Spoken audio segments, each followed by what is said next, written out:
Shri AR तांबे sir संचलित श्रद्धा super gems. प्रत्येक पालकाचे स्वप्न असते की त्यांच्या मुलाने जीवनाच्या प्रत्येक परीक्षेत यश मिळवावे, पण हे यश केवळ पुस्तकी ज्ञानातून नाही तर सर्वांगीण विकासातून मिळते.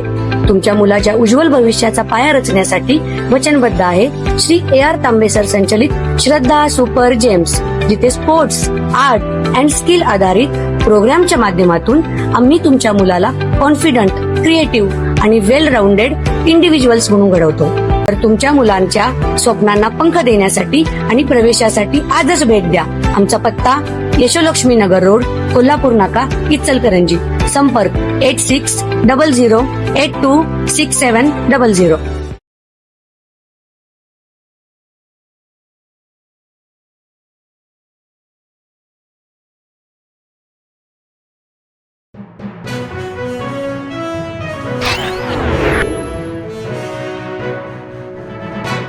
महानगरपालिका पदाधिकारी आणि इचलकरंजी शहरातील सर्व शासकीय यंत्रणा तसेच स्वयंसेवी व सामाजिक संस्थांच्या सहकार्याने आपत्कालीन परिस्थितीशी सामना करण्यासाठी सज्ज आयुक्त पल्लवी पाटील.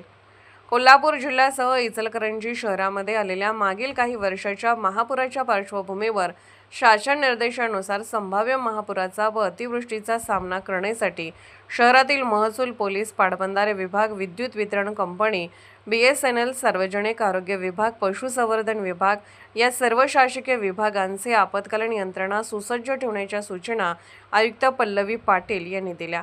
या अनुषंगाने आयुक्त पल्लवी पाटील यांनी आज शुक्रवार दिनांक 22 मे रोजी शहरातील शासकीय यंत्रणांचे समवेत सकाळी तसेच सायंकाळी महानगरपालिका पदाधिकारी, पूरक्षेत्रातील लोकप्रतिनिधी आणि सामाजिक स्वयंसेवी संस्था यांच्या समवेत बैठकांचे आयोजन केले होते. सकाळ सत्रातील बैठकीच्या प्रारंभी अतिरिक्त आयुक्त सुषमा शिंदे यांनी महानगरपालिकेच्या वतीने करण्यात आलेल्या पूर्वतयारीबाबतची सविस्तर माहिती विशद केली. आयुक्त पल्लवी पाटील यांनी मागील महापुराची माहिती घेऊन तशी परिस्थिती निर्माण झाल्यास कोणत्याही प्रकारचे नुकसान होणार नाही यासाठी सूक्ष्म आणि काटेकोर नियोजन करण्याच्या सूचना संबंधित सर्व घटकांना देऊन शहरातील सर्व शासकीय यंत्रणा, सामाजिक तथा स्वयंसेवी संस्था यांच्या माध्यमातून संभाव्य महापुराच्या परिस्थितीत सामोरे जाऊया असे प्रतिपादन केले. त्याचबरोबर पूर परिस्थिती निर्माण झाल्यास सर्व शासकीय विभागांनी आपत्ती व्यवस्थापन अंतर्गत आपत्कालीन पथके सतर्क ठेवावीत, तसेच 24 तास आपत्कालीन व्यवस्थापन कक्षाकडील यंत्रणा कार्यान्वित राहील याची दक्षता घ्यावी. सर्पदंश, श्वानदंश यावरील लसीचा पुरेसा साठा उपलब्ध करून ठेवावा.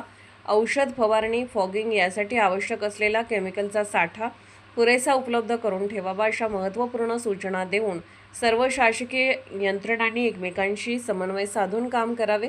मागील वर्षी ज्या काही उणिवा राहिल्या असल्यास त्याचे निराकरणही करावे.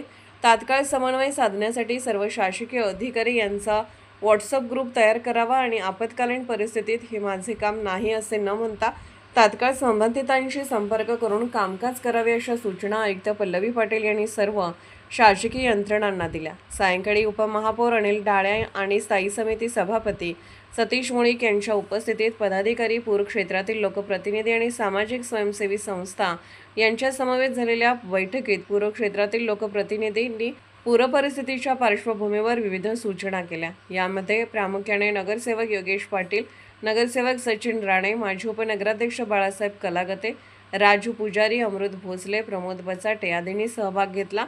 याप्रसंगी उपायुक्त नंदू परळकर, उपायुक्त अशोक कुंभार, उपायुक्त विद्या कदम, मुख्य लेखा व वित्त अधिकारी विकास खोळपे, मुख्य लेखा परीक्षक आरती खोत, माणसेवी शहर अभियंता महेंद्र क्षीरसागर, आरोग्य अधिकारी डॉक्टर सुनील दत्त संगेवार, कार्यकारी अभियंता अभय शिरोलीकर, शहर अभियंता बाजीराव कांबळे, सहाय्यक आयुक्त रामचंद्र कांबळे, घनकचरा व्यवस्थापन प्रमुख धनंजय पळसुले, तालुका वैद्यकीय अधिकारी डॉक्टर प्रसाद दातार, इंदिरा गांधी सामान्य रुग्णालयाचे निवासी वैद्यकीय अधिकारी डॉक्टर अमित सोहनी, पोलीस निरीक्षक शिवाजी गायकवाड, सहाय्यक पोलीस निरीक्षक प्रशांत निशांदार, पोलीस उपनिरीक्षक सुरेश कोरवी, पाटबंधारे विभागाचे सतीश माने, BSNLचे संतोष कुमार पवार, शिवाजी नांगरे, मंडल अधिकारी नितीन कांबळे, STचे सुहास चव्हाण, परेश पै, पशुधन पर्यवेक्षक मनीषा चाफेकर, अग्निशमन अधिकारी सौरभ साळुंके, विद्युत अभियंता इसरार बेग, क्रीडा अधिकारी संजय शेटे, आपत्कालीन विभागाचे संजय कांबळे, ग्राममहसूल अधिकारी सुनील भातमारे,